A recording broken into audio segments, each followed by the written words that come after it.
most unprofessional music critics on the internet, Travis, Zach, and Josh.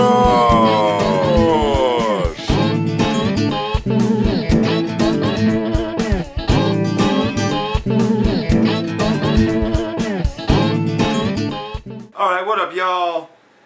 This is me, Zach, and Kenny. This is kind of on the fly here because you know, I wasn't planning on doing the retro like just yet. My idea was to not do the same genre bands like in a row. We did Alice in Chains last week, and then you know we might have done Sublime this week. I mean, we're doing Prodigy tomorrow. Josh should be here for Prodigy tomorrow. You know, I wanted to split it up. You know, I didn't want to do like, you know, 2 electronica bands in a row. You know, I make it sporadic. Yeah, sporadic it up a little bit. Right. But is this a pop-off? Under yesterday's circumstances? Oh yeah, fucking A, man. Dude, I woke up yesterday and Who told you? All right, I got a text from Travis that said we have to do a quick video on Chris Cornell. And I didn't think anything of it. I was like, okay, well, maybe he did something cool. You know, and then I went to Facebook, and the first thing I saw was your post about Chris Cornell, and I'm like, no, are you fucking kidding me? What the fuck? No, you know? Like I just woke up. This is awful. Like all day, all I did. Hey, fuck you! To their right in your ass Tuesday discography. morning, you little bitch. The best thing that ever came out of fucking Seattle, the greatest grunge band of all fucking time, Chris Cornell, was a fucking legend. Dude. Motherfucker's dead. Waking up to that was terrible. Yeah. And then, like, You know the last time I felt this bad, T-Rock? When Stevie Ray Vaughan died. I actually felt sad, man. I really did. I felt that way when Scott Weiland died. Me too on that. As far Weiland. look, is there any Seattle STP. singers left? Like STP. What the hell is up with that? Peter Steele. Right? Goddamn. Yeah, but if you want to, let's put a twist on this shit, T-Rock. What's the percentage of vocalists in Seattle who kill themselves as opposed to who make it? Well, They all made it. What the fuck, dude? They all made it. That's 2 now. But what about Nirvana? That's what I said, 2. That's the second. And then you go, okay. You got 2. Kurt Cobain and apparently Chris Cornell. But what I was saying Anyway, though, like Seattle motherfuckers. It rains all the time. I forgot my point. Just kind of threw me off. I can get back to that. Go to your thing. Well, it's Just to keep it flowing. Yeah, it's crazy that you know, I woke up in the morning and saw that shit and was like, nah, man, no.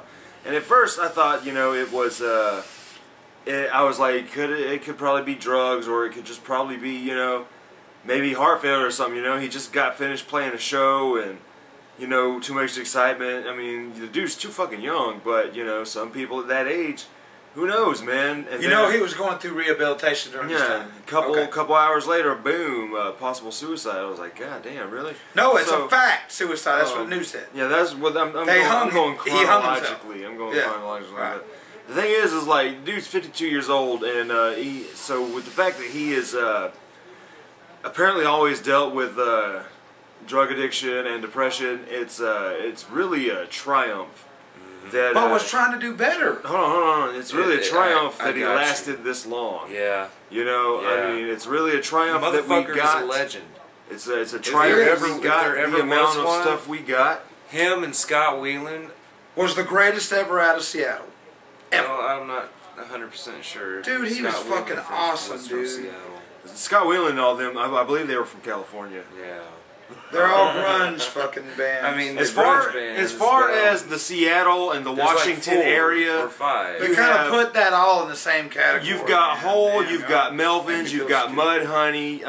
Well, Hole and Melvins, I believe, are like on the outskirts of Seattle. But you got Nirvana. But yeah, Nirvana, Pearl Jam, Mudhoney, Soundgarden, Alice in Chains, they're all from the Seattle part. But, you know, I mean, there's that, not just Seattle, you know, there's parts of Washington up there where you had Hole, you had Melvins, and then, you know, it was leaking out of California, you had Stone Temple Pilots, you know, and even like you can call in a way. I mean, fuck the first couple Smashing Pumpkins albums are very grungy, and you know that's Chicago, and you know, but that was like grunge by way of psychedelia, and you know there was just so many different things happening. But no, you know what I remember what I was gonna say. Yesterday when I found out, you sent me the text, and Kenny was the first thing I saw posted on Facebook was about Chris Cornell's death, and I'm like, no, this ain't real. And I kept scrolling through Facebook, and everyone's posting about it. Everyone's posting about it, and I'm like, this that was sucks. fucked up for me, I didn't man. know how to think about it. Like, it was confirmed when I was reading through Facebook, and I was like already excited to By hear far, he was my the favorite new artist. shit, because I knew they were whatever you recording want to stuff. call that. I knew they were recording some new stuff, and I'm like, there's no fucking way. So all day, I listened to Soundgarden. yeah, me too. From when I got up, dude, I got up about 9 that morning.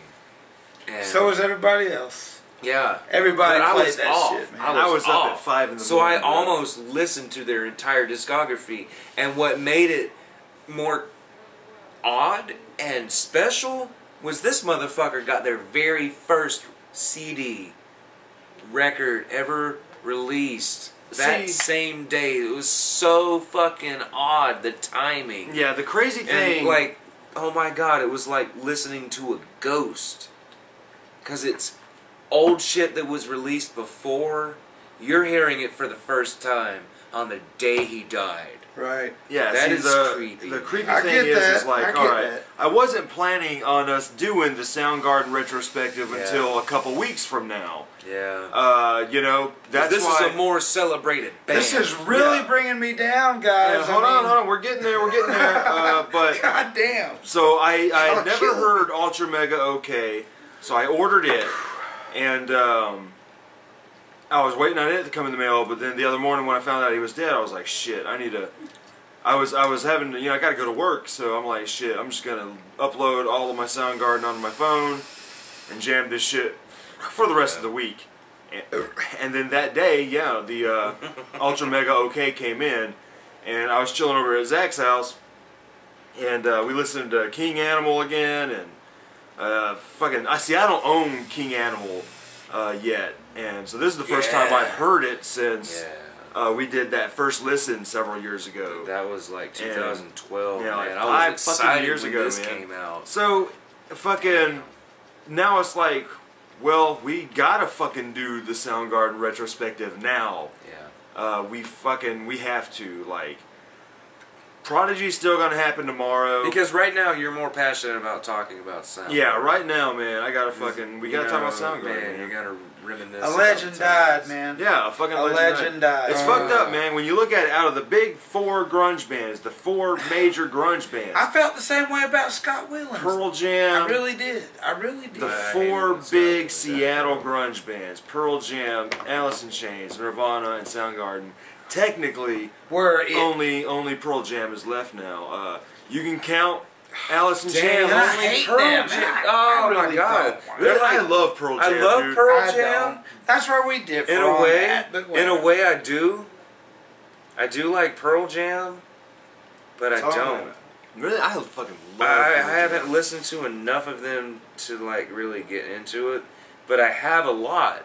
You know, like I haven't binged. Dude, on their it. music's badass. Their and that's music all is I'm going to badass, say but about what that. I gotta say and about Eddie Pearl Vedder's Jam a is like- drunk, slurring ass motherfucker No, that I'm I not. can't ever understand what the fuck he's saying. I don't know what they ever say, and that's all I'm going to say. You know, thank you for introducing new language. Can I get the fucking, what is that shit for Mexican language? The rose, what is that shit on TV? Where you can learn how to speak Spanish while you sleep. Oh, Rosetta Stone. Oh, Rosetta Yeah. Stone. Can I get the Rosetta Stone for Eddie Vedder, motherfucker? Oh, there you go. There you, You know? go. Alright, I'm done. Go So, ahead. we're gonna talk about all Alice of the in Soundgarden. Chains was another one where the dude died. Yeah, see, that's the thing. You can count Alice in Chains. I mean, there's but several of them. Y'all kind of dissed me earlier, and I'm a little upset about that, but I digress. But impressed. there is technically Pearl Jam is the last group left.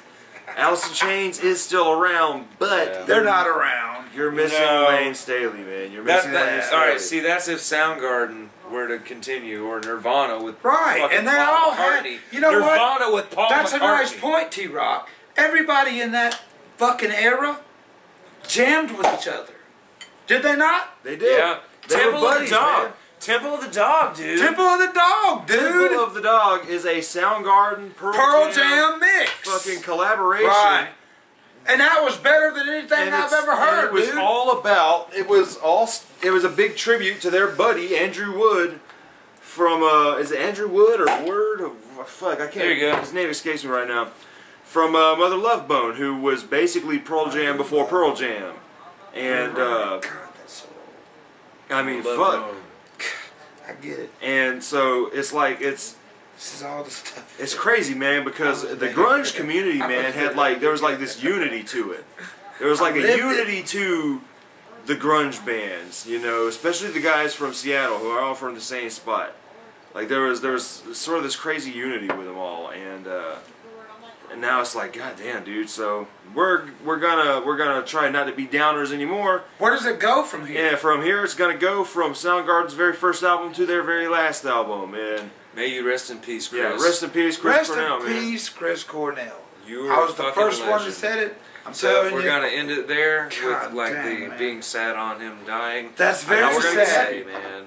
You know what? The last time I felt this sad was Dimebag Let's drink. Daryl. All right, toast to Chris. Chris Sorry, Cornell, man. man. Toast Come to on. Chris Cornell, Soundgarden, man. man. Soundgarden, brother. Grunge, 90s. Greatest motherfucker. So now, All right, All right. their very first album, dude. 1988's Ultra Mega OK. I listened to it the first time yesterday as well as you did. I was surprised. Like I felt like I was kind of laughing at it at first. Like I was like, well, it's just kind of the same stuff. Sounds cool. But then you heard like some but weird I had shit. to turn it up. Like I really had to turn it up because it was very lo-fi and like the first fucking Black Sabbath record sounds better than that. Hey, hold up now. Hold up. Sound Hold quality, up. sound quality, motherfucker. So You killing me with the Black Sabbath fucking analogy. I don't like that. I hate Sound- that. Production-wise. That's what he's talking about. Exactly. Production-wise. All right. exactly. Let's move on. Now I had to turn it up a little bit, Fucked up analogy, motherfucker. and then I started listening a little more. It's the way it's. Shut up. You, Have we done Black Sabbath yet? That's all that matters. Have we done Black I Sabbath? don't plan on doing Black Sabbath. Oh my God! I hate both of you. I mean, You have- we'll do I that. didn't say anything. I and you detest hate both me. of you. Fuck All right, you. Look, fuck CERN and fuck both of these motherfuckers right here. How about that? Did you hear me? All right, go ahead. Yeah, whatever.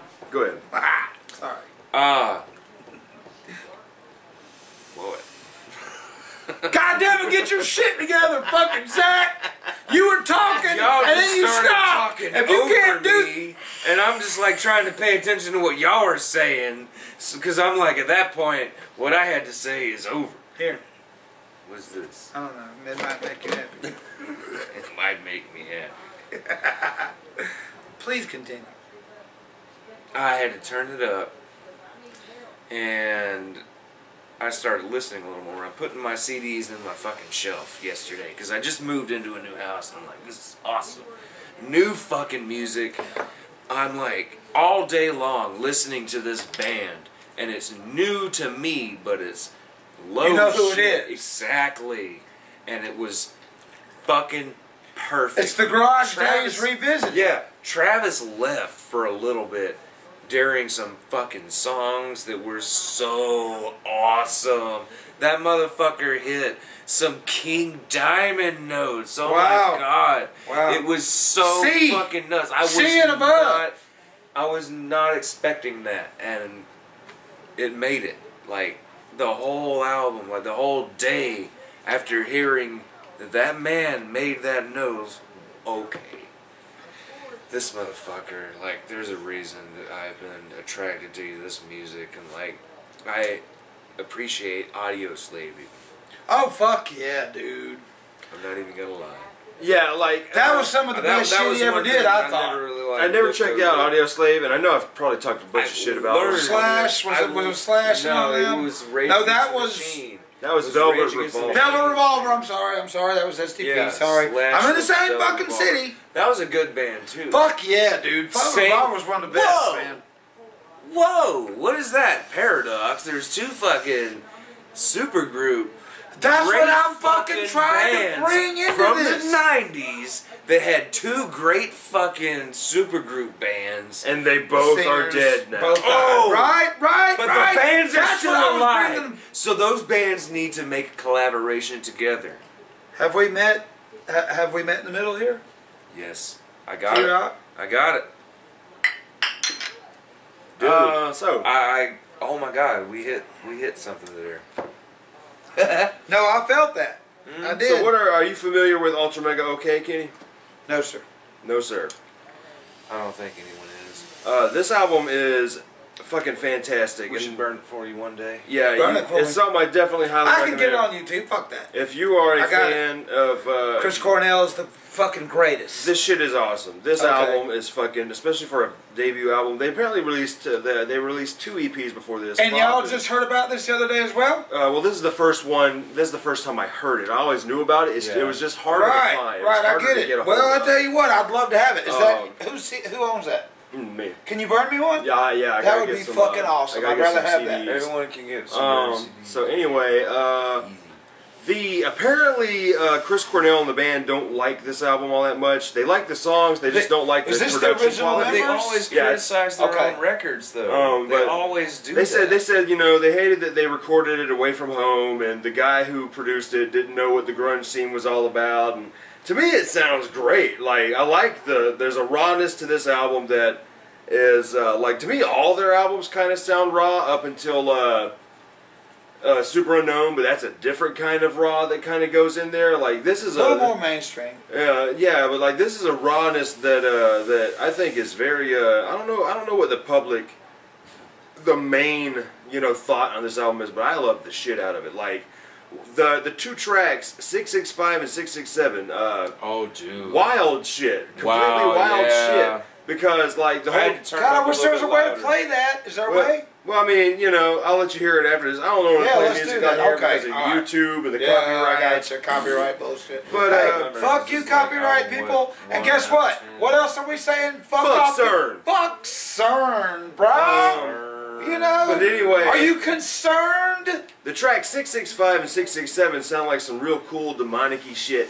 But the joke is the fact that if 666 is a dark, fucking brooding number, then 665 and 667 should be too. And then like when you get to the song motherfucking Circle of Power. Damn. When you get to the song Circle of Power, man, fucking I have never heard him sing What the like fuck are that you before. doing? I have never heard him sing like he does on Circle of Power. Dude. It is wild. Is that the one I was talking about? that fucking what you doing now? Oh, I was talking about that. Fucking King Diamond shit. He was going out of the box for real. And then the track He Didn't, man. He Didn't is bad fucking ass. There's a cover of Smokestack Lightning by Howlin' Wolf. Nazi Drive is awesome. The whole Head album. Head Injury is great. And then there's a They bass. popped this on me at the last minute, by the way. This is then at the end of the album you have 1 minute of silence by John Lennon, and it's just 1 minute of silence, but you can hear the band sort of giggling in the background. But I highly recommend getting the original version, the one that the band doesn't necessarily like all that much, because the reissues, I think the 2012 certain songs. the 2012 reissue takes out the 1 minute of silence, and then the brand new reissue where the 1 minute of silence is silence, and then it's. Yeah, but then the reissue when they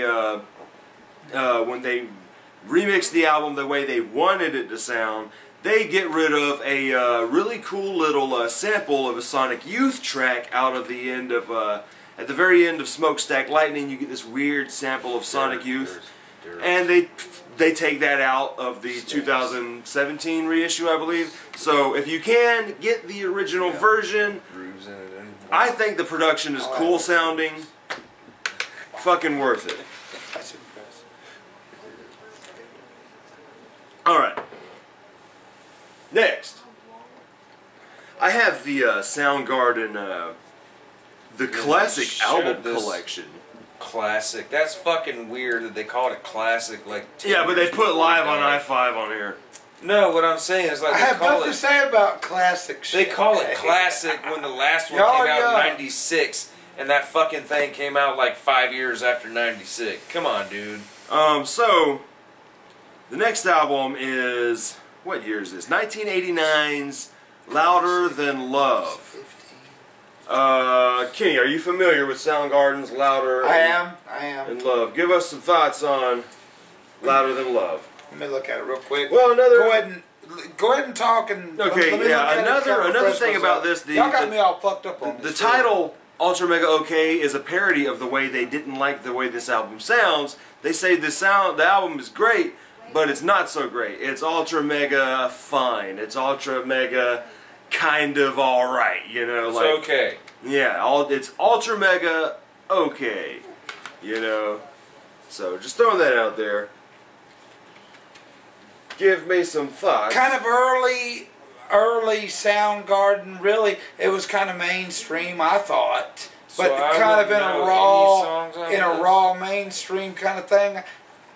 I really was not personally. Nothing really gripped me on that. Really? Nothing really, because I mean, I this lived in that era. Yeah. And it just wasn't there yet. But when I look at, I would really like to rehear it, T-Rock. I really would like to hear it right now or whenever. But Again, it didn't like grip me he's then. saying, I heard it, but it didn't grip me. He's saying like if he got a refresh, it would Probably sound so would be different. better for all this. Oh well. Yeah, but you know what? A lot of folks think a lot of bands where they start. We're on the first is, album. Though. oh This is well, the yeah, first yeah, album. right. But see, you got something to say about it. I got nothing to say about it because I haven't heard it either. But So- I did at one point, and y'all really did. Yeah, we did. I'm very unprepared for this. Look, I'm unprepared. I'm unprepared too because I was unprepared for the motherfucker to die. But I really wasn't Right. really into Soundgarden until about, what year is this? Can you tell me this? 89. Oh God, I'm talking about 95, 94. That's really where my Shit. experience is on Soundgarden. So y'all got me fucked up on that, but I guarantee you, I was around. And I had heard it, but it didn't. You're here now. You were definitely around before then.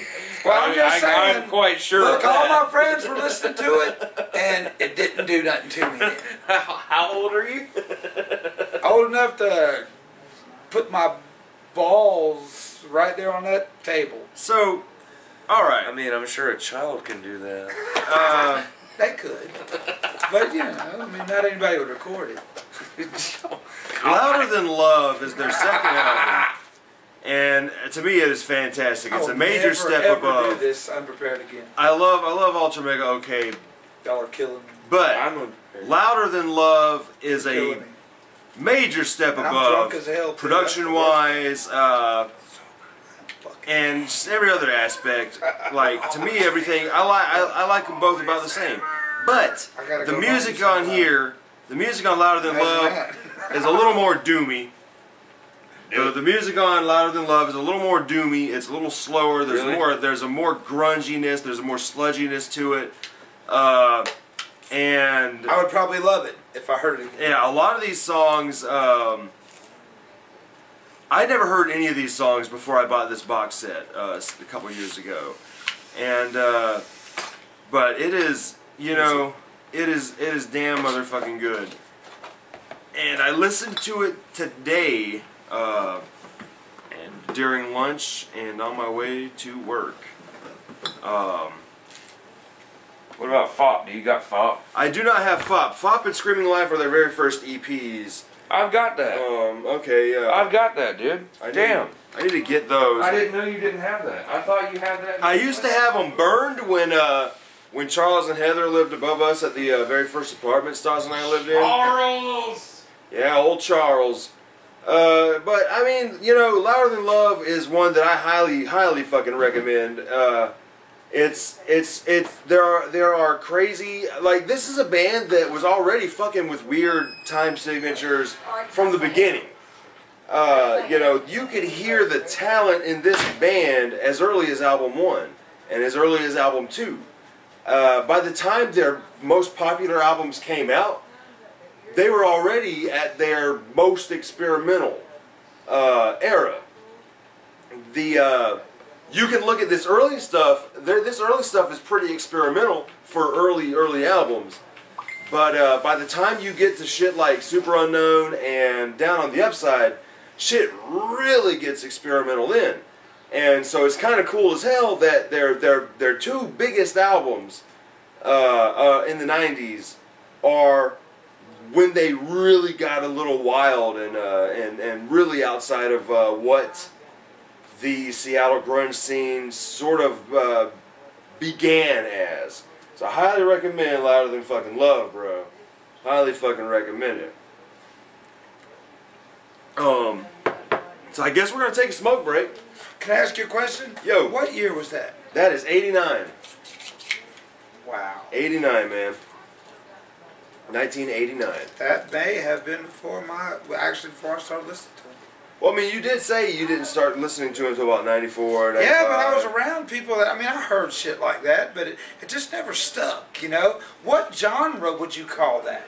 I mean, it's grunge, technically. I mean, it's okay, heavy metal. It's a version of as soon heavy as they metal. came out, what would you categorize that as? I would have just called it heavy metal. Okay. You know, it didn't become grunge. Grunge did not become grunge until 91. Yeah, until it started to show up on MTV. Right. Everybody looked everybody looked grungy. I feel very insecure about not knowing about this. Nah, man, don't worry about it. Okay. But the thing is like, they called it grunge because everybody looked grungy. They were all just wearing the shit that they would buy at the thrift store. Right. Little plaid shirts, yeah, long hair, your jeans. The shit that was popular before them in the heavy metal world was fucking Nelson. Was fucking Whitesnake. You know what I mean? Very pretty You would shit. categorize that as heavy metal. Yeah, you not could. rock and roll. It's just a form of heavy metal. It's a form of punk. Like grunge took from a lot of genres and created its own genre, and eventually other genres came off that. Yeah, exactly. Right. Sludge metal. Right. This stuff right here reminds Pioneers. me. Yeah, the grunge scene sounds a lot to me like stoner metal mixed with punk and mixed with groove, more blues. Yeah, groovy fucking heavy metal shit. Yeah. So I agree totally. Where was I going? So they didn't start calling it grunge until it started to show on MTV and we saw what these guys looked like. But what's great about it is, to describe it as grunge, it's not just the look. The music sounds grimy. Absolutely. The music sounds dirty. The riffs are very dirty and unkept, and you know, but not in the same format as everything else. Yeah, very like grunge is one of those perfect categories or subgenres or genre all its own to call something. You know, it fits so well. So we're gonna take a smoke break really quick, and we'll be back with their probably one of their more well-known albums after this one, Bad Motorfinger. We're gonna go get prepared. Holla. All right, y'all, we're back, and now we're gonna talk about the next album. What fucking year is this? 1990. Well, I am not seeing a copyright date. It's on the back. Oh, 1991. Yeah. 1991's Soundgarden, Bad Motorfinger. This is the album that kind of got them out there a little more. Are y'all familiar with Bad Motorfinger? Yes. Seen them live at Lollapalooza. Really? Yep. You went live at Lollapalooza Soundgarden in the show. Dude, it was pretty fucking badass. Fucking amazing. It was badass. Hell yeah, dude. Ministry, Jesus and Mary Chain. It was very fucking badass. They were all very similar in how they played, and it was awesome. And of course, you know, end of the night, it was awesome. So, give me some thoughts on this album. I would have to say that's the album that made it for them. Personally, I really think that was kind of the stepping stones of where kind of MTV picked them up at, and a lot of their music was kind of lifted up in the mainstream. That's where people like, you know, really that what musicians or, you know, whatever, they're like, oh yeah, okay, Soundgarden, wow. I really think that's where their career started. Yeah, definitely. Like this came out. For sure. This is 1991. This is the moment when grunge made it really huge in the MTV generation there in the 90s. And so they were going to play this. They're going to play that Pearl Jam. They're going to play that Alice in Chains. You know, they're going to play that Mudhoney. And so, like, what about you, Zach? What do you think about Bad Motorfinger? Give me this motherfucker. Rusty Cage, dude, that is a great. Dude, all of this was all of this was all over MTV, and that's what I was trying to say. But what I'm saying is, MTV like, was huge during this time. As an album opener, they brought grunge metal Rusty Cage is how you open your fucking record. This If you whole want to CD, sell something, this whole CD, this is was the where album they that started. sold Soundgarden, that Yeah. made people be like, dude, I might need to listen. Let me look at that real quick. I want to do a little refresh on this. Outshined is on there, and I learned. Jesus Christ, like, Pose is I'm not fucking gonna lie, awesome. like that was one of the original songs on Rocksmith in 2011. 1,000 Years Ride. When the game first came out, I fucking tried so fucking hard to learn that, and I You know felt what like I sucked. And then I got the bass expansion on Rocksmith before bass was free.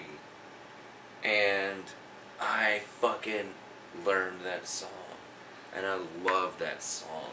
On bass, it is so fucking fun, dude. Like, you feel the music more, like, I don't know, man, like, this album, I gotta say, like, you said before, not one dud. Chris Cornell, in my Holy opinion, water. was a God. silent, sick fuck. Because all of these motherfucking songs are sick as fuck. Rusty Cage was the only thing that made it on MTV that I saw that was mainstream, but a lot of this shit is really fucking sick. And he brought that raw, sick, dark, fucking grunge metal to MTV. But they wasn't fixing to play the rest of these fucking songs. I promise you. I promise you. You know what I mean? But a lot of these songs are fucking badass, but would never be on MTV. Because I really think that that was the dark grunge metal era that, you know, some of these bands hit it, some of them didn't. But to me, this was the best.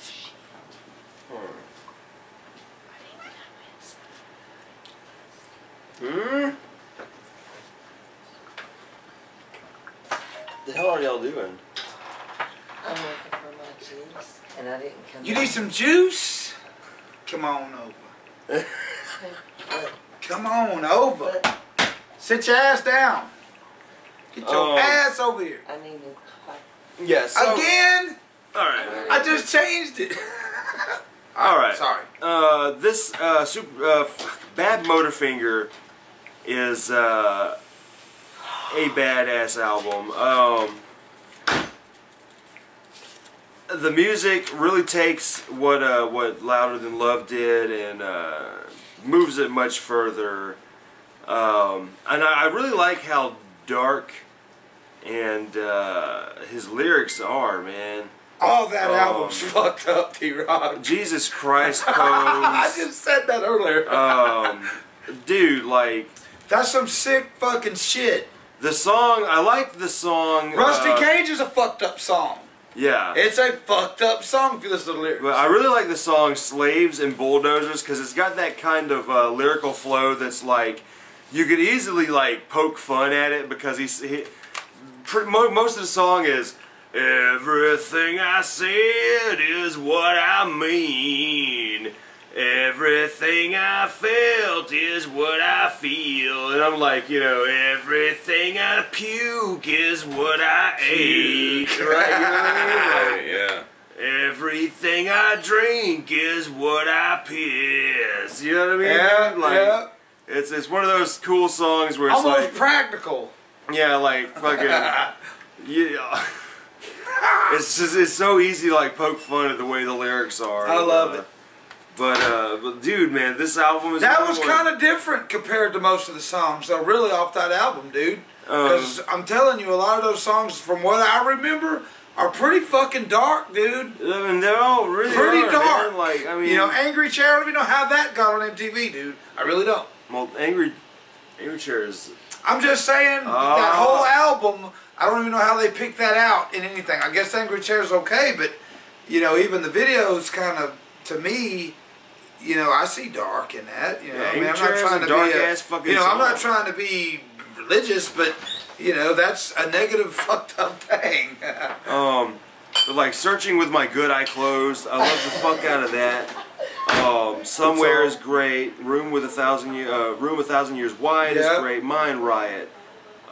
Every song on that album's badass. Fucking Holy Water, New Damage, man. Like this album is fan-fucking-tastic, man.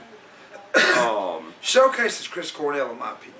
Yeah, like his vocals. Showcases him. His vocals are getting much better at this point. Fuck yeah, he's much better. And then the band is you hear their evolution pretty damn good on their first 3 albums. Like each album, you see the talent. Yeah, each album evolves a little more than the previous album, and that's something that you pretty much get with this band. Is each album is better than the last, but they don't make the other ones unlistenable. Right. And they try to change it up. Yeah, they really show their skills. None of these songs on any of these albums feel like oh, we got to make a new Soundgarden, and we will definitely get into that later on in the retrospective. There is a you just hear it, man. This album bleeds that '90s sound that I motherfucking miss, and fuck, dude, like really. But I guess we'll move on. Y'all ready to move on? Yes. Fuck. This is the moment. Don't. That's. Dude. He's throwing fucking valuable stuff that, like, might piss somebody off. Okay. Alright, sorry. Like those 2 things. Alright, well, that figures. So, this is the moment where, as a child, this is the moment I found out about Soundgarden. Damn it, Keith. I didn't. That's you. That's on you. You threw that. I did not damage anything. Well, this is the moment I found out about Soundgarden. Definitely Zach found out about Soundgarden. This is 1994, Super Unknown. Fuck yeah. Greatest album ever. Dude. Greatest album ever. It's probably easily my second favorite album by them. I cheese out on it because everybody loves it, you know, but damn it if that ain't the motherfucker that put Soundgarden on the map, man, dude. Yeah. That was the fucking thing. Every song's badass. Everybody went that way. Everybody started wearing plaid shirts. You know, fuck you. You know, damn it, that pisses me off. Goddamn. Super Unknown, man. What do you got to say about this, Zach? Give me the CD. I gotta refresh. Sorry, I was in the text. Spoon Man. Dude, this is the... It's the one, dude! It is. There's so many songs that I love and so many that I haven't heard yesterday. Like, I listened to nothing but them. Dude! I was off work. I had like 12 hours to kill listening to non-stop fucking music. And that's all I did. I totally fucking agree, dude. That was all part... Dude, that was such a fucking movement. I've never seen anything in my life during my lifetime that I've ever seen as far as that movement. This right here, I don't remember many of the songs except for like yesterday listening to them for the first time. The fucking Spoon Man song, dude. Every fucking song on that's badass. Black Hole dude. Sun, Super. Oh my God! Every Metal song on that Man. fucking album is It badass, is, man, totally and it was is. produced perfectly. Now since I'm Perfectly, looking, T-Rock. like, this is Who produced that? I'm curious. Who produced that? Michael, Please tell me it ain't Chris Rock. Michael. Ben Horn. Fucking perfect. Ben Horn. Fucking perfect. Beinhorn. Don't know. It's Michael Beinhorn. Awesome production, dude. Beinhorn. Perfect. What they were.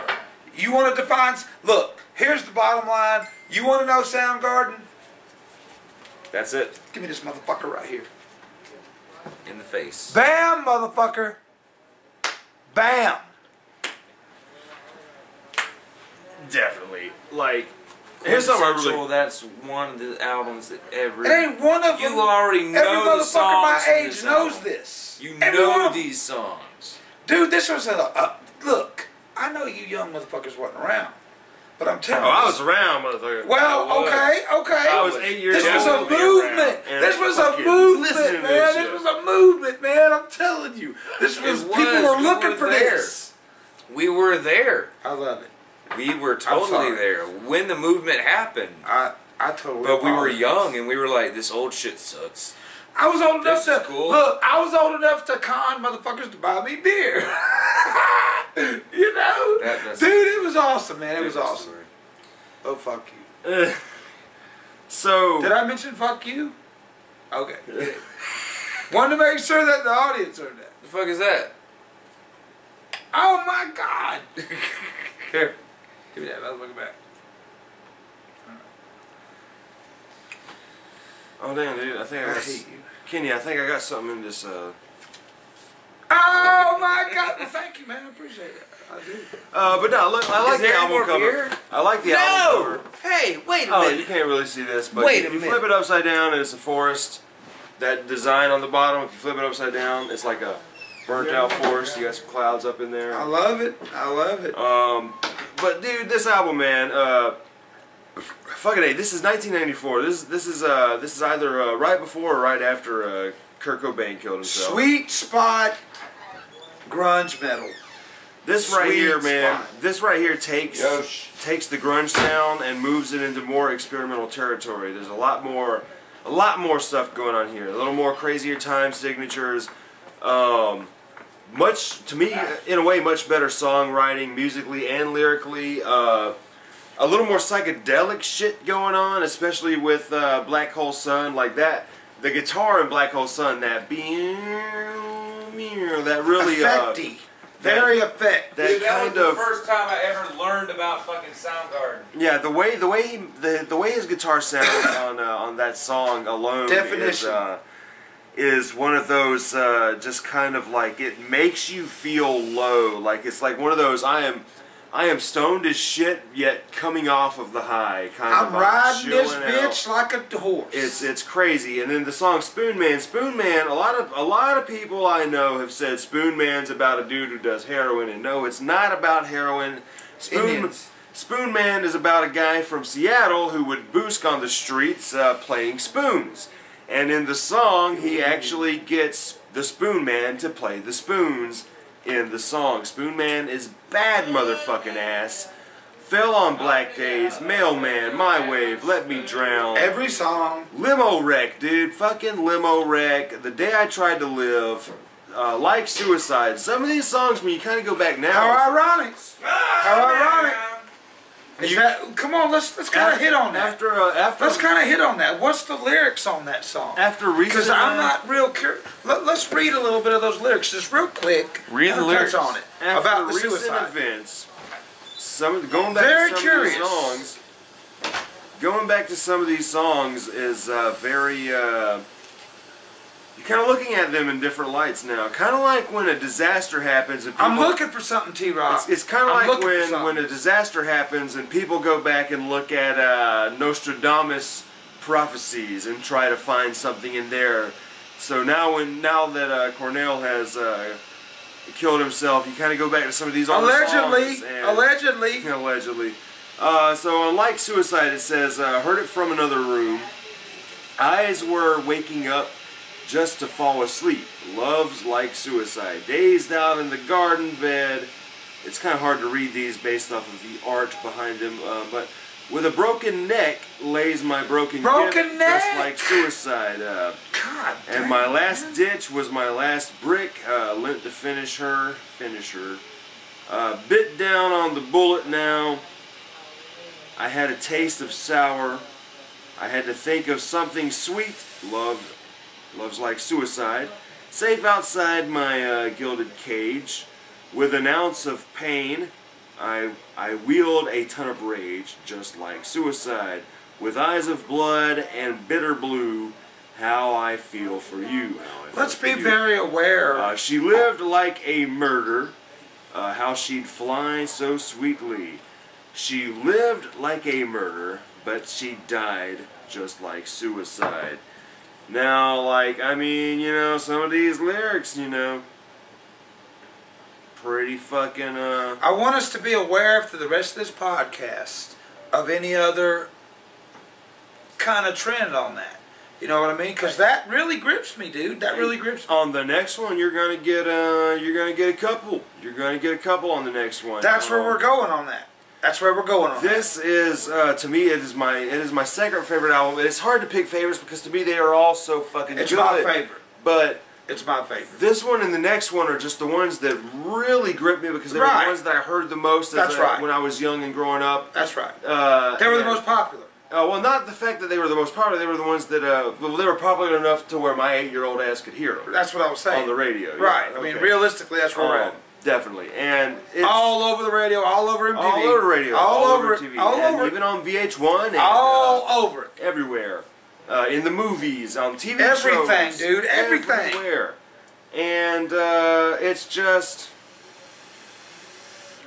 It's one of those albums that defines... who they are. Yeah, who they are. Period. That scene, that... By the way, this is fucking grunge metal. Y'all other motherfuckers fall in line. That's what happened, dude. That's what happened. They all fell in suit after this that. was at the same time. This was like, you know, this album also says... This is 94. This album also says, you know, there's the 91 idea of grunge in the mainstream. Which was very hot. Very, and very, then very hot. there's the mid to late 80s idea of grunge that a lot of people haven't heard. And then there is the mid to late 90s era of grunge that's like, where do we go from here? This is the post Kurt Cobain grunge right here. This is the we've released what, 4 albums now? This is our 4th album. We want to change it up. We don't. This is great because the album is polished. Everything about this album, everything about this album, very polished. Surpasses the previous albums, but it's not in a way of let's sell more records. It's in a way of like, let's see what else we can do. You know, let's see how far we can take this. You know, let's see what we can do with what we have built. You know, so Soundgarden concept, I totally agree with you. This is something that let's see what we can get away with. Yeah, this is exactly. Let's see what we can get away with. Right. Because everybody wants to hear the crazy heavy shit. Well, let's give them a little bit of different shit. Right. Let's give them a real slow, droney kind of dreary track, like a rainy which was day very track trendy of that era, man. Very, very, very trendy. At that point, even STP, all of them. STP's Tiny all Music. Of them. All of Vitology and No Code from Pearl Jam. Fucking Ministry, fucking Jesus and Mary Chain, fucking P-Funk All-Stars, all them motherfuckers were sick as fuck. Fishbone. That was the era, dude. Yeah, that was the era. Even with Ministry at this point, you know, Psalm 69 had already been out for a couple years. Ministry puts out Filth Pig, which is like almost complete opposite. Psalm 69 was the greatest thing they ever did. Psalm 69 is so fucking good. For fucking sure. So fucking good. But Filth Pig is fantastic, but it is almost the complete opposite. If Psalm 69 is like a fast fucking train wreck of an album, bam, bam, the other one is more versatile slash way we're showing you something different. We're showing you more jazz. Industrial, man. That's right. Fucking jazz too. Fucking Filth Pig is very much a slow fucking tempo ass album, but it is so fucking good, man. Look, on a serious point here, T-Rock, they really introduced jazz. You know what I mean? That's really where the jazz movement started. And you kind of research jazz that. has been around since but kind of research it to where at this point, I think jazz is very popular. Very popular to where it was never popular before. And I'm just, dude, that's just what I think. With the horns, with the, I'm telling you, with the music, the guitar style, I really do think that. I really do think that's where it actually started. Jazz Nobody's seen that till then. Dude, jazz in the mainstream jazz was in the mainstream in the 1930s, bro. First song. Jazz evolved, man. Jazz became... Okay, but jazz was great then too, you know. But I'm saying, as far as modern culture, nobody ever even look. Okay, well, I was there. And I never heard about jazz until I actually seen somebody like Fishbone or Jesus and Mary Chain. Well, I wouldn't consider Jesus and But they were a little Mary. heavier. But I still think it's jazz based. God damn it. I was going somewhere. So anyway, Super Unknown, fan-fucking-tastic triumph of an album. Still timeless today. It can take you back to '94. It can take you back to yesterday. It is one of those albums that is incredibly timeless, and we will be hearing about this album until the end of motherfucking time. It is like Zach said earlier, it is that quintessential fucking one. It is the one that most people will start off with, and I can agree. Start off with this one, and go back. Anywhere with Soundgarden is a good starting point. But if you want the idea of like everything Soundgarden could do at their best, fucking Super Unknown, man. Super Unknown. Gonna take a smoke break, take a piss. We'll be back in just a second. Your favorite album of a band that you have to hear no matter what, it's the one that always takes you. Down on the Upside is mine from Soundgarden. That is the one I always grab first. That fucking record, dude, is at the time, how long was it before they came out with another one? 12, 13, 14? 96 to 2012. Ooh. That's a long time. It is. I'm not going to count it, because I don't want to. But, Over 10 years. oh yeah, way over 10 years. That fucking album, as it was kind of a send-off. It was like, this is the best we're gonna be, this is the best we're gonna do, fuck off. You know, this is Soundgarden. You like what we did before, you're gonna love this album. But we're done after this. And then the band kind of split up and did their own thing. Very respectable, you know, you finished your project, you're done, continue your own thing. But god damn it, dude, this is the album I always gravitate towards. Grab It First. That was the first one that I grabbed when I was on my Soundgarden binge yesterday. I listened to them all. Some of them might have bled together while I was cleaning up and doing miscellaneous things around the house, but you know, I played nothing but Soundgarden yesterday. Dude, this is the album. Can I see it? Yes, sir. That's my 2 cents. Yeah, this As an intro.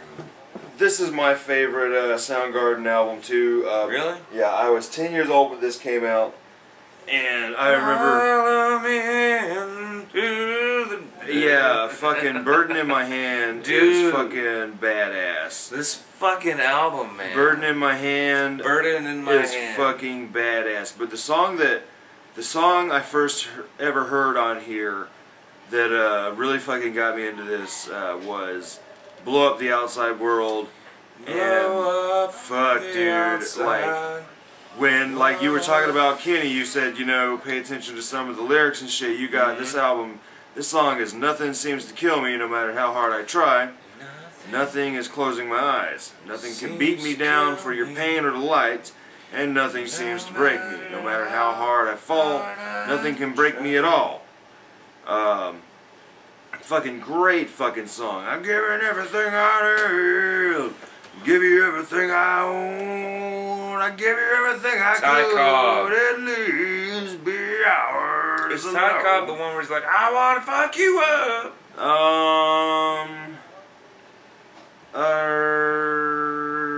If I remember correctly, that's kind of a funny song. Yeah, it's not really a heavy song. I am not seeing that in the lyrics. Cause I got It's After Dusty. After Dusty, so I guess so. All I got is I got the glass. The only thing I see right here It says Ty Cobb right there. Yeah, it say Ty Cobb, but I'm looking at the lyrics. I don't see no I wanna fuck you up. What's the song where he's like, I wanna fuck you up? But like is it Dusty? Is it Eo Chan? fucking Rhinosaur. I don't fucking know. but So many dude, songs. Pretty Noose, man. Fucking Pretty Noose. That riff. This album, to me, Pretty Noose is the greatest way to open up an album on here. This is my favorite Soundgarden opener, man. That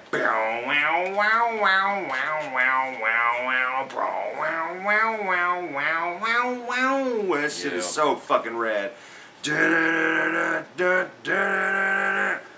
Fucking, I caught the moon today. Pick it up. It just goes into it like it's you're there.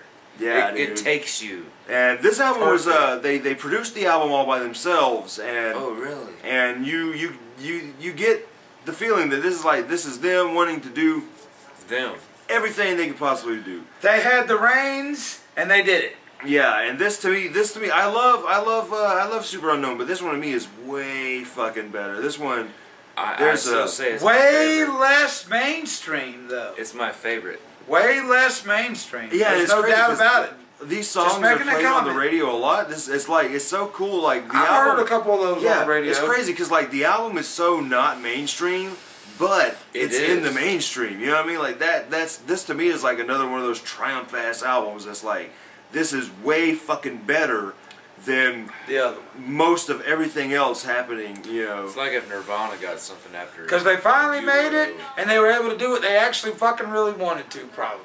Yeah, I mean, if you had to fucking really analyze the whole thing, okay, we made our money off the album before that. You know, now we got enough money to do what the fuck we want, and it's pure shit. It's pure Soundgarden. It's pure Soundgarden. Which, you know, some of the best music ain't mainstream, dude. You know what I mean? That's just the way it is. Man, that first riff, man, on like Bird in My Hand, fucking follow me into the desert, as thirsty as you are. Crack a smile and cut your But to me, you know, all that shit alcohol. sounds very fucking Chris Cornell, dude. I mean, all that shit, man. I welcome it. I see it. I feel it from everything he's ever done, dude. He really hasn't changed much. To me. And I'm so fucking grateful for that. He's a badass motherfucker. And I'm telling you, as far as what I've heard from Chris Cornell and Soundgarden, he's pretty much saying pretty similar to who he is, you know, who it's always been. It's just badass. It's different. I mean, I don't know what else to say about that. But it's definitely trendy of just about every song I've ever heard from him. Like this. But yet, you can say the same thing about Ozzy Osbourne. You know what I mean? Yeah. You know what I mean? You hear fucking Chris Cornell, you know who it fucking is. No matter where he's playing with, whether it's Temple Dog or whatever. You know that's Chris Cornell because that's his style. He has not deviated much from album 1 to the last one to Audio Slave. I mean, I'm just being straight up about that shit. Exactly. Right. That's Chris Cornell. That's his. Now the music, little different story. Little different story as far as the music goes. But you know his voice. Yeah, but again, I try to look at all of it. And some of the earlier shit, the music was quite a bit different. You know what I mean? Was quite a bit different. But to me, Chris Cornell That was has loud. just about sang the same way on every fucking album. That's just the way I see it. That's the way I see it. He And I'm starts to not, sound better I'm and not better, though. discrediting him. But Oh, yeah. by God, Chris Cornell was badass from the very first time he ever did anything to the very last fucking album. And in my opinion, he really didn't deviate much from that style. And that's just my opinion. Go on and save yourself. The slurring, the follow leading him. into each lyric. I mean, that's very, Dude, very Audio trendy of Slave Chris was Cornell. Great. Audio Slave to me was one of the best Dude. shit he ever did.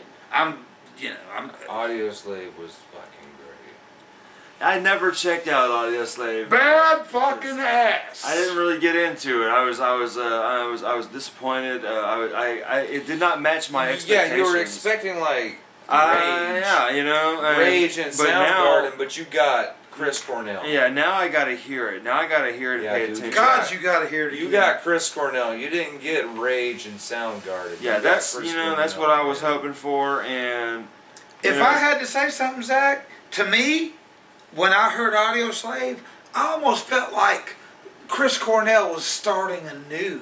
Right? And it was like not even gonna lie, it was like that was- yeah. wow, you know, this is different. This is fucking cool. This is badass. It Oh, the works. music's It badass. totally- He's badass. The way they played. That was an all-star fucking complimented cast. his- All-star right. cast. It complimented his vocals. Well, he had a bunch of badass motherfuckers around him. And I'm not Like, saying I Soundgarden gotta this say is like Tom badass. Morello complimented his vocals on that. We're not even talking about audio. Well, we Slave always have here. the two- I mean, it two-part makes combo. sense too because it's Chris Cornell. But, It is, but you know, and this is the stuff after. To me, you know, it is the stuff after this album.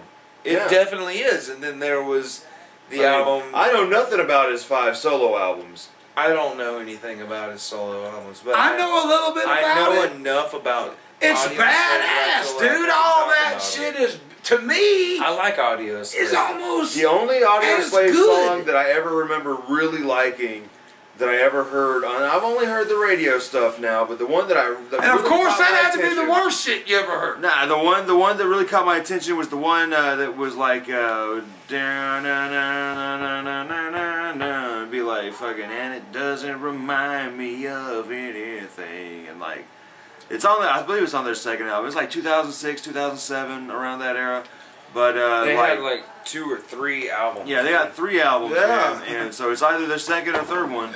You know, it's crazy. I went to Best Buy the day before he died, and I had an Audio Slave album in my hands, and I was gonna buy it, but I didn't. But you I know, bought fucking Injustice 2 oh, instead, and I finished the game.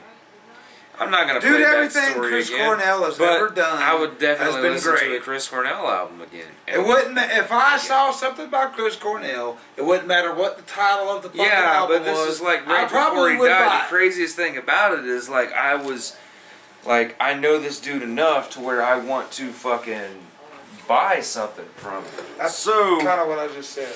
the band breaks up after '96, All right, I'm out. and we I think thought. y'all are great. Oh we shit! thought I gotta that go, was it. T-Rock. And we thought that was it.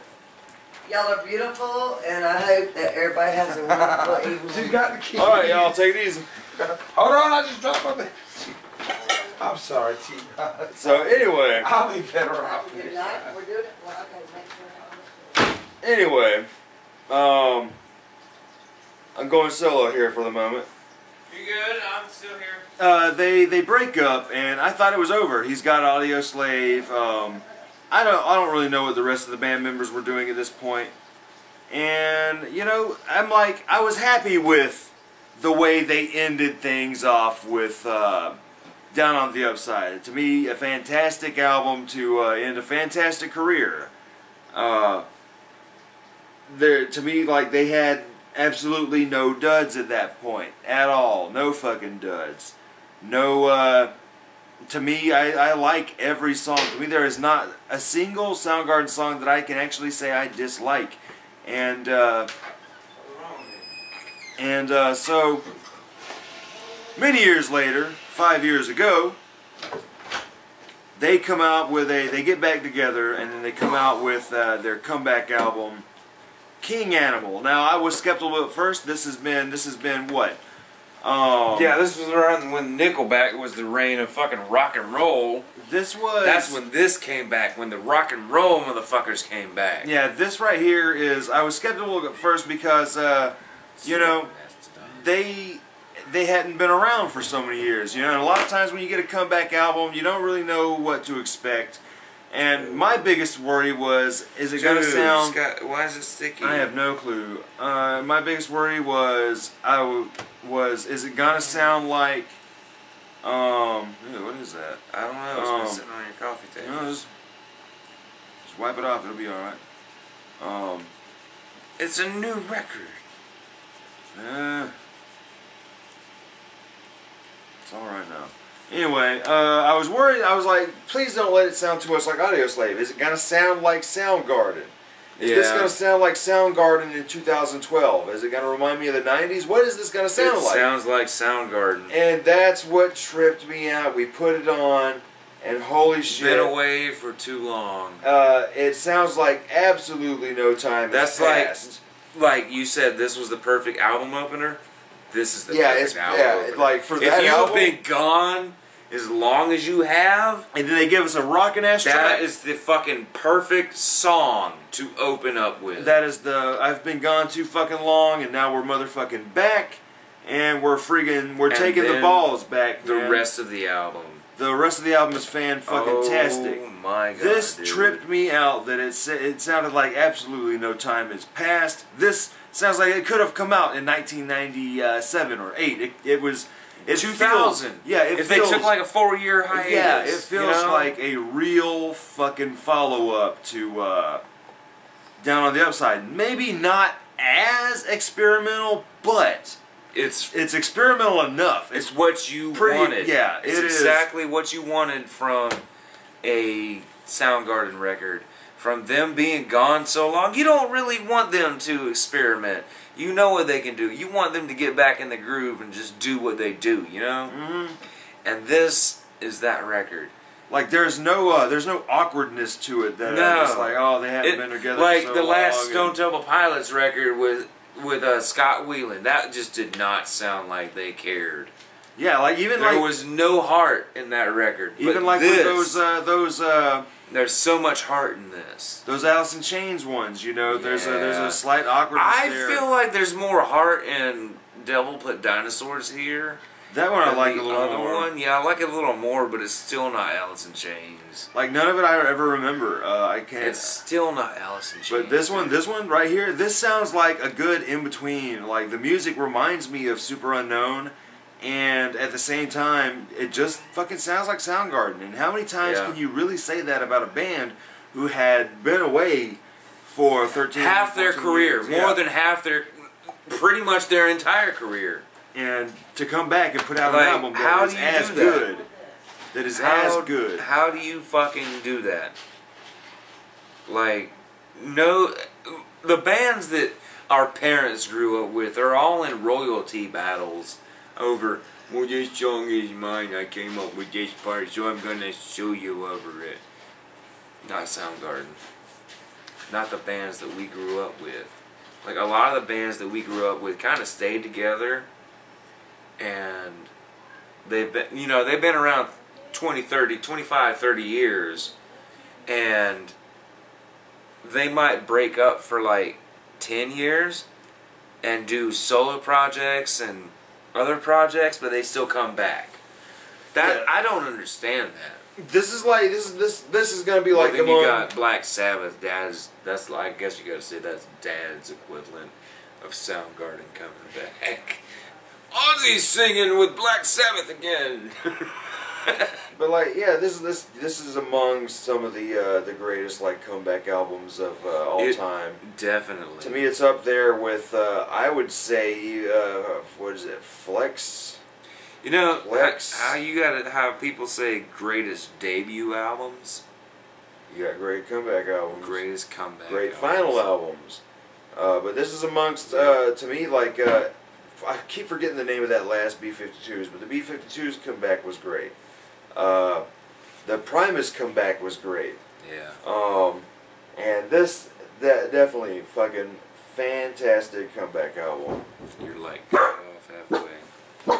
But I mean, like, what more can you ask, man? Like, dude, I remember thinking one of these songs kind of sounded like, oh, it could be like an Audio Slave B-side or unreleased song, you know, but... And then you listened. Yeah, and then it's like, you know, Nope. it all just sounds like Soundgarden, man. And I remember we pointed out that some of it kind of reminded us of Mastodon, which is a correct assessment because sludge is a brother to the grunge style of music. I mean, fuck, the Melvins helped develop the grunge sound and the sludge artwork sound. to this record, man, it's so fucking elegant and pretty. Yeah, all the Like, snowy and woodsy. It's snowy, bones. woodsy, bones and flowers. Like, what? So to me, man, Soundgarden have absolutely no weak albums. Nope. From Ultra Mega OK to King Animal. To me, their entire discography. I still remember the day I bought this record. I bought like 2 or 3 other CDs at Best Buy, and I was more excited about this one than the others.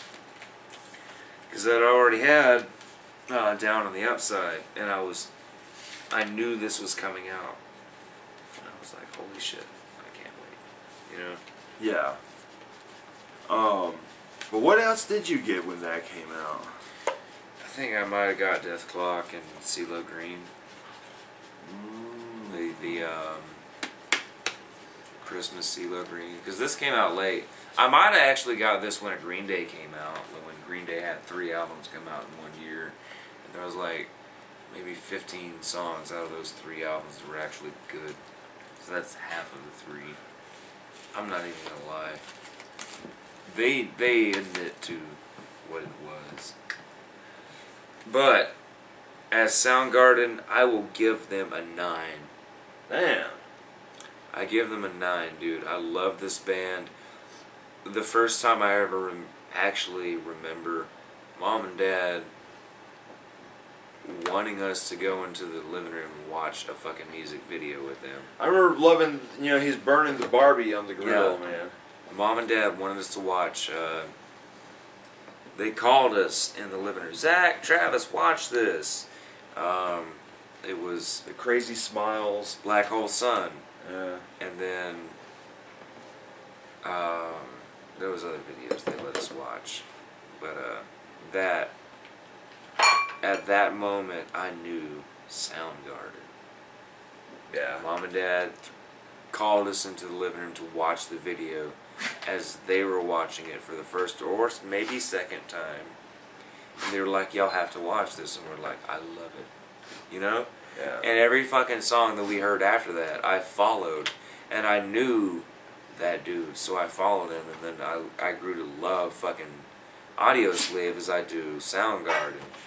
And so when this one was coming out, I was so hyped. And I fucking bought it. And I wasn't disappointed. Like, I ended up liking this more than the Green Day that I got that day. And I still do. It holds up way more.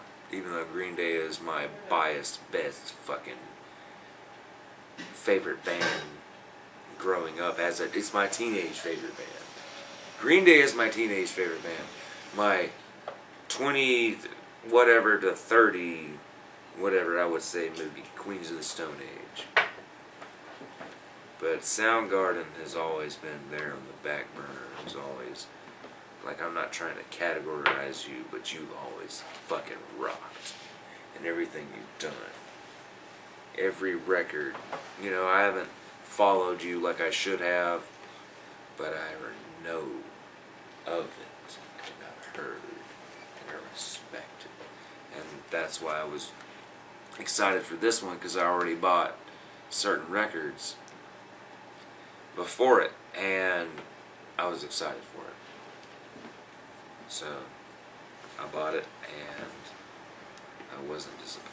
And that's why we did the first listen. As a comeback, I give it an 8. Boom. So the discography all is 9. The discography is a 9.5. I'm not even gonna lie about that. It's a 9.5. This album itself is an 8, but the whole thing itself is a 9.5. I'm gonna have to give the motherfuckers a 10, man. A fucking straight up 10. It's another 10 band. I've done a couple 10s here recently. And this is not just because Chris Cornell died yesterday. Yeah, and it's not because Chris Cornell. This is shit I grew up with, and Yeah. to me, I can still listen to it today. As much as I hate that you got this box set for $20. I want this. Yeah, It's now like the box is in a shitty box now. Right. Like, It's that's not the even the original same version. CDs. It's not even the same CDs. What? The box set doesn't have the same CDs I anymore? don't think it does. I thought it did. I don't know. It's just an ugly ass red box now with the pictures of the album on the front. Like, this is way cooler than that. It's bullshit. Yeah. It's white. Yeah, it's And fucking it has ugly. like boom, boom, boom, boom, boom. It's like, here's the albums you get. No, this right here, this is you it. got elements of like all their albums here. You got Down on the Upside. Yeah. I believe The Forest is from Super Unknown. This right here, Yeah. Bad Motorfinger. Yeah.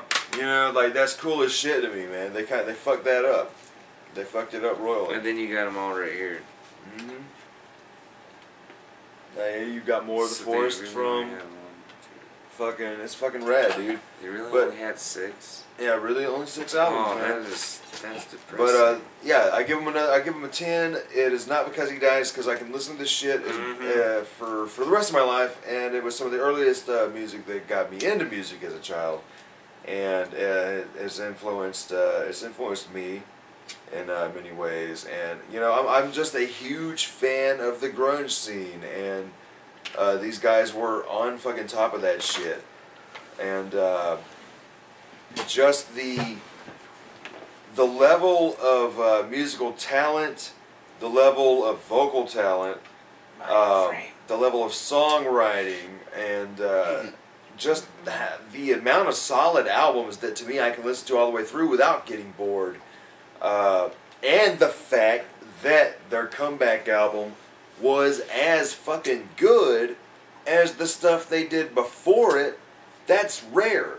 So they're gonna get a 10 from me because there's so much going on that is just top fucking notch, man. So much care put into every single note, and I'm gonna say, man, their entire discography is ultra mega fucking awesome.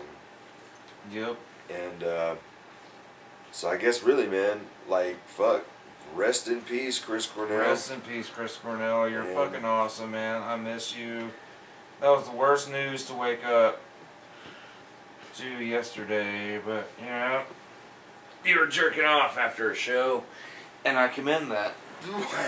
You know, you just had a show, and you're like, oh my god, this was awesome. Good night, everybody.